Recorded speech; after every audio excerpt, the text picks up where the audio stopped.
नमस्कार, news one India के social media platform पर आप सभी का स्वागत है। मैं हूं आपके साथ में आपकी दोस्त पंकज और मेरे साथ में मेरी सहयोगी अर्चना कौशल मौजूद हैं और आज हम एक ऐसे मुद्दे को लेकर आए हैं दोनों, जिस पर कि मुझे लगता है कि इस दौरान जो चुनाव होने वाला है, उपचुनाव, उसको लेकर सियासी उठापटक इतनी ज़्यादा बढ़ चुकी है राजनीतिक पार्टियों में कि इस दौरान टिकट को लेकर, यानी कि कौन सी पार्टी कहां से चुनाव लड़े, इसको लेकर जो गठबंधन है उसमें काफी दरारें नजर आ रही हैं। ऐसे में अगर बात करें इंडिया गठबंधन की, जिसमें समाजवादी पार्टी और कांग्रेस का है, दरअसल क्या हुआ कि कांग्रेस ने 2 सीटें यहां पर कांग्रेस को समाजवादी पार्टी ने दी थी, गाजियाबाद और खैरसेट। उसको लेकर कांग्रेस ने सीधे तौर पर मना कर दिया था कि हम यहां से चुनाव नहीं लड़ेंगे। ऐसी खबरें लगातार सामने आ रही थी कि उपचुनाव जो है वो कांग्रेस पार्टी इसमें उपचुनाव नहीं लड़ेगी। ऐसे में समाजवादी पार्टी को महाराष्ट्र में चुनाव लड़ना है, क्योंकि अपनी राष्ट्रीय पार्टी बनाने के लिए दूसरे राज्यों में भी अपनी जमीन को मजबूत करना है। इसी को लेकर अखिलेश यादव से भी सीधे तौर पर यह भी खबर निकलकर सामने आई थी कि कांग्रेस ने कहा था कि आप बड़ा दिल दिखाइए, हम उपचुनाव नहीं लड़ते हैं और आप यहां पर महाराष्ट्र में सीटों पर जद्दोजहद ना करें और 1-2 सीट पर चुनाव लड़ना है तो आप लड़ सकते हैं। ऐसे भी मामले सामने आए, लेकिन अब आखिरकार क्योंकि समाजवादी पार्टी को राष्ट्रीय पार्टी बनाना है, समाजवादी पार्टी को, तो ऐसे में अब जो है समाजवादी पार्टी ने फूलपुर सीट को भी कांग्रेस के हक में देने की बात कही है। ऐसी जो खबर है, फिलहाल अभी इसकी औपचारिक घोषणा नहीं की गई है, लेकिन खबर निकलकर सामने आ रही है। सवाल ये उठता है कि क्या राष्ट्रीय पार्टी बनाने को लेकर अखिलेश यादव यहां पर कांग्रेस के साथ में थोड़े झुकते हुए नजर आ रहे हैं, क्योंकि जिस तरीके से उपचुनाव को लेकर, सीटों के बंटवारे को लेकर बिना दौरान कांग्रेस से जानकारी लिए, बिना कांग्रेस से बातचीत किए उन्होंने सीधे तौर पर सीटों पर अपने प्रत्याशी उतार दिए थे। इसी पर चर्चा करेंगे। तो अर्चना, क्या लगता है, क्या क्योंकि राष्ट्रीय पार्टी बनाना है समाजवादी पार्टी को अपनी पार्टी, ऐसे में क्या 1-2 सीट की अगर कुर्बानी ही कहेंगे, अगर समाजवादी पार्टी दे देती है, तो क्या लगता है, क्या कांग्रेस जितनी सीटें समाजवादी पार्टी महाराष्ट्र में चाहती है उतनी सीटें दे पाएगी? देखिए पंकज, समाजवादी पार्टी ये बहुत अच्छे से समझ गई है कि महाराष्ट्र में कांग्रेस एक बड़े भाई की भूमिका में है और अब उनको सीटें वहां पर चाहिए। तकरीबन 10 से 12 सीटों की डिमांड समाजवादी पार्टी कर रही है और अब उससे पहले बात होती है यूपी की, क्योंकि वहां पर उपचुनाव है और उपचुनाव में पहले तो 7 सीटों पर प्रत्याशी उतार दिए और अपने सहयोगी दल से बात की नहीं, कांग्रेस से बात नहीं की, तो ये भी सुर उठने लगे कि भैया नाराजगी है इस बात को लेकर कि ना बातचीत की और प्रत्याशी भी उतार दिए। उसके बाद जो दूसरी बड़ी चुनौती रही इंडी गठबंधन के लिए वो ये रही कि समाजवादी पार्टी और कांग्रेस के बीच रिश्ते खराब होने की बात यहाँ से शुरू होने लगी कि अब जिन सीटों की डिमांड कांग्रेस की ओर से की जा रही थी तो उनमें भी कुछ सीटें ना देने के लिए तैयार थी समाजवादी पार्टी। वो नहीं मान रही थी कि वो सीटें कांग्रेस को दी जाए और ये खेल भी कुछ दिनों तक चलता रहा। अब खैर वो कहते हैं ना पंकज, देर आए दुरुस्त आए, तो वो वाली चीज़ यहाँ पर समाजवादी पार्टी के लिए सटीक बैठती है, क्योंकि समाजवादी पार्टी ने यह समझ लिया कि अगर महाराष्ट्र में अपना वर्चस्व कायम करना है तो ज्यादा सीटों पर लड़ना होगा। अगर ज्यादा सीटों पर सहमति चाहते हैं वहां पर कांग्रेस के साथ, तो यहां पर उन्हें यूपी में उपचुनाव में 2 कदम पीछे खींचना पड़ेगा और ये कहीं ना कहीं वही स्थिति बनती नजर आ रही है। और देखिए, ये राजनीति है और राजनीति में ये मापदंड लगाते हैं सभी दल की। यहाँ पर अगर हम सहमति जता लेते हैं, हरियाणा में भी वही चीज़ देखने को मिली।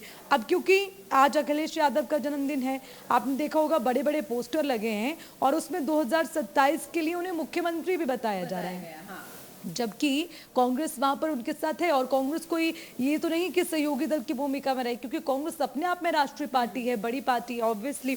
तो वो एक बड़ी चीज यहाँ पर नजर आती है कि भाई ठीक है, यूपी में अपनी स्थिति को कायम रखना है, महाराष्ट्र में अपने वर्चस्व को बनाना है, तो उसके लिए वो सहमति सहयोगी दल के साथ बनानी पड़ेगी, नहीं तो वो राह मुश्किल होगी, खराब भी हो जाएगी। देखिए, अब हमने हरियाणा का चुनाव अभी देखा, हरियाणा में अखिलेश यादव पूरे जद्दोजहद के साथ में गए, वहां पर भी बात नहीं बनी क्योंकि कांग्रेस ने साथ नहीं दिया। कांग्रेस ने कहा कि यहां पर हम मजबूत हैं तो आप यहां पर प्रत्याशी नहीं उतारे।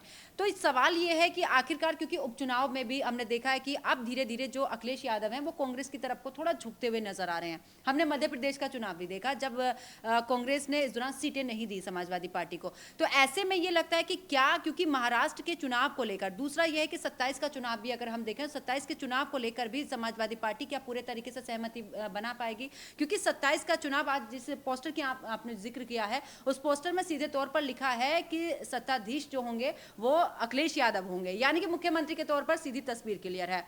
लेकिन 27 में मुझे ऐसा लगता है कि समाजवादी पार्टी उत्तर प्रदेश के अंदर दूसरी सबसे बड़ी पार्टी यहाँ पर उभर कर आ रही है।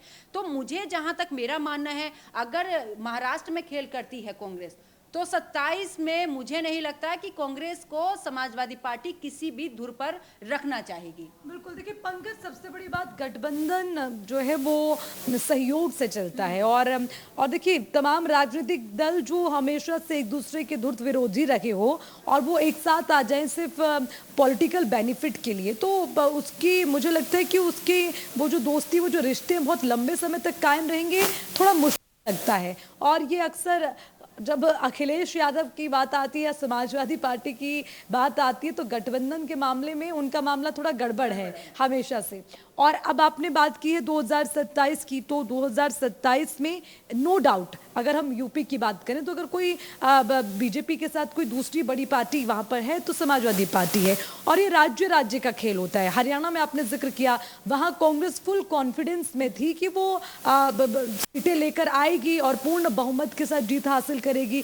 खैर यहाँ पर ये कौन सा जादू चला, ये तो अंदर खाते अभी तक स्पष्ट नहीं जा सकता, लेकिन वही है कि कहते हैं ना कि यहाँ भी योगी जी खेल कर गए। अब यहाँ पर कांग्रेस इसीलिए कॉन्फिडेंस में थी और समाजवादी पार्टी ने मान लिया कि ठीक है, क्योंकि समाजवादी पार्टी जानती थी कि अब उपचुनाव होने हैं, तो भाई यहाँ पर हम पीछे हटेंगे तो वहाँ आपको बड़ा दिल दिखाना पड़ेगा। लेकिन अब यहाँ पर क्या हो गया ना, दोहरी मार समाजवादी पार्टी को ऐसे पड़ गई कि महाराष्ट्र के चुनाव साथ में आ गए। अब महाराष्ट्र में दोबारा से कांग्रेस, मैं फिर कह रही हूँ कि बड़े की भूमिका में रही, तो वो वहां चाहती है अपना वर्चस्व, क्योंकि देखिए इस वक्त जो समाजवादी पार्टी है वो खुद को राष्ट्रीय पार्टी बनाने की तरफ अग्रसर है। उसके लिए अगर कुछ इफ एंड बट आते हैं तो उनको क्लियर करने में मुझे लगता है समाजवादी पार्टी को कोई गुरेज नहीं है। अर्चना, कभी कभी ना अखिलेश यादव के सुर बदल जाते हैं। जैसे हरियाणा चुनाव हुआ, हरियाणा चुनाव से पहले की अगर बात करें तो अखिलेश यादव के बयान या उपचुनाव को लेकर कोई चर्चा नहीं थी। हरियाणा का चुनाव जैसे ही खत्म हुआ, परिणाम सामने आए, हमने देखा कि अखिलेश यादव ने देखा कि यहाँ पर कांग्रेस ने कोई प्रदर्शन अच्छा नहीं किया, बल्कि सीटें नीचे जा चुकी हैं। तो ऐसे में अखिलेश यादव के सुर बदले कि नहीं, फ्रंट फुट पर अगर उत्तर प्रदेश में है तो अखिलेश यादव है। दूसरी तरफ क्योंकि वो भी महाराष्ट्र का मुझे लगता है इंतजार कर रहे हैं कि महाराष्ट्र में क्या तस्वीर निकल कर आती है। उसके बाद जहां तक मेरा मानना है कि कहीं ऐसा ना हो कि जिस सपने को कांग्रेस देख रही कि कहीं हमें समाजवादी पार्टी से धोखा ना मिल जाए, क्योंकि अखिलेश यादव कोई भी ब्लेम अपने ऊपर नहीं लेना चाहते हैं। वो एक तीर से दो निशाने सीधे तौर पर साध रहे हैं कि देखिए काम भी बन जाए, यानी कि वही बात है कि सांप भी मर जाए और लाठी ना। हाँ, तो यही चीज है कि गठबंधन अगर टूटता भी है बाय चांस, तो वो सीधे तौर पर जो एलिगेशन लगेगा, जो आरोप लगेगा, वो कांग्रेस पर लगेगा कि आपकी वजह से हुआ है, आप सीटों पर सहमति नहीं बना रहे हैं। पंकज, इस वक्त ये आसार जरूर बन रहे थे कि शायद गठबंधन में सब कुछ सही नहीं है। देखिए लगातार जब मैं भी चर्चा करती हूँ तमाम प्रवक्ताओं के साथ, तो ऐसी स्थिति बनती नजर आती, क्योंकि वो कुछ भी खुलकर बोलने से डरते हैं। लेकिन अब क्योंकि यहाँ पर जब हम उपचुनाव की बात करें तो वहाँ कांग्रेस के लिए उन्होंने फूलपुर सीट छूट दी, गाजियाबाद की सीट देने को तैयार है, खैर वाली सीट देने को तैयार है। तो यहाँ से थोड़ा मामला भी ये लगता है कि राहुल गांधी से सीधी बात हुई है अखिलेश यादव की, तो शायद वो वहाँ पर बैलेंस हो गया है। और दूसरी चीज पंकज, जिसको कहते हैं प्रेशर पॉलिटिक्स, ठीक है, और जो हरियाणा में हुआ, कांग्रेस की जो स्थिति रही, तो समाजवादी पार्टी ने अपने पंख फैलाने शुरू कर दिए। आपने देखा होगा कि हरियाणा के नतीजे आने के अगले दिन ही लिस्ट जारी कर दी, तमाम प्रत्याशियों के नाम सामने रख दिए। हालांकि न्यूज़ वन इंडिया के पास ये पहले से खबर थी, हमने 3 दिन पहले बता दिया था कि 6 सीटों पर नाम फाइनल हो गए हैं। अब ना जाने कौन सी शुभ घड़ी का इंतजार है, तो शायद हरियाणा में वो स्थिति देखना चाह रहे थे क्या बात बनती है। अब उन्हें लगा कि भैया यहाँ तो कांग्रेस जो है उनके वोट छिटक गए, वो इधर से उधर चली गई, अब मुझे मौका मिल गया। लेकिन यहाँ पर फिर वो दोहरे मापदंड में फंस गए अखिलेश। प्रेशर पॉलिटिक्स वो बनाने की कोशिश कर रहे थे, लेकिन खुद ही दबाव में आ गए, तो ये बड़ी समस्या हो गई। खैर, ये डामाडोल स्थिति है इस वक्त इंडी गठबंधन के अंदर। बेशक वो खुले तौर पर इसको स्वीकार ना करें, लेकिन मुझे लगता है कि अभी जो विधानसभा के चुनाव है यूपी के, वो बहुत दूर है। उससे पहले महाराष्ट्र में ही आधे से ज्यादा जो स्थिति है वो क्लियर हो जाएगी, और बाकी पोस्टर वॉर तो अब हम देख ही रहे हैं। तो ये टाइम है ना कि अर्चना, उपचुनाव शुरू होते ही, क्योंकि सेमीफाइनल माना जा रहा है, ऐसे में मुझे लग रहा है कि अब सभी की निगाहें हैं।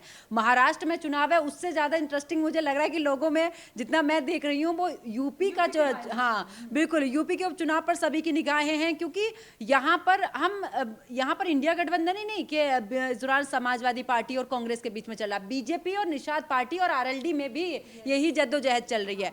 तो फिलहाल अब देखना होगा कि आखिरकार देखिए जो समाजवादी पार्टी है वो अभी झुकी है और अब कांग्रेस को एक सीट और बढ़ा दी है। क्या इस पर जो राहुल गांधी है वो मान पाते हैं? क्या इसका जो असर है वो महाराष्ट्र में होने वाले चुनाव पर कितना असर पड़ेगा? और जब महाराष्ट्र की तस्वीर साफ होगी तो उसका सीधा असर 2027 में होने वाले उत्तर प्रदेश के अंदर विधानसभा चुनाव पर क्या पड़ता है, इस पर भी सभी की निगाहें बनी हैं। और फिलहाल आपकी इस पर क्या राय है हमें कमेंट बॉक्स में जरूर बताइए। और साथ ही आप ये भी बता सकते हैं कि आखिरकार क्योंकि जिस तरीके से राजनीतिक पार्टियों में इस दौरान जद्दोजहद चल रही है, इस पर भी आपका क्या कुछ कहना है। फिलहाल हम दोनों को इजाजत दीजिए, फिर अगले दिन हम आपसे मिलेंगे एक नए मुद्दे के साथ में, और भी कुछ लोग हमारे साथ में जुड़े रहेंगे, हमारे सहयोगी, जिनसे और भी विषयों पर चर्चा करेंगे। तब तक के लिए नमस्कार।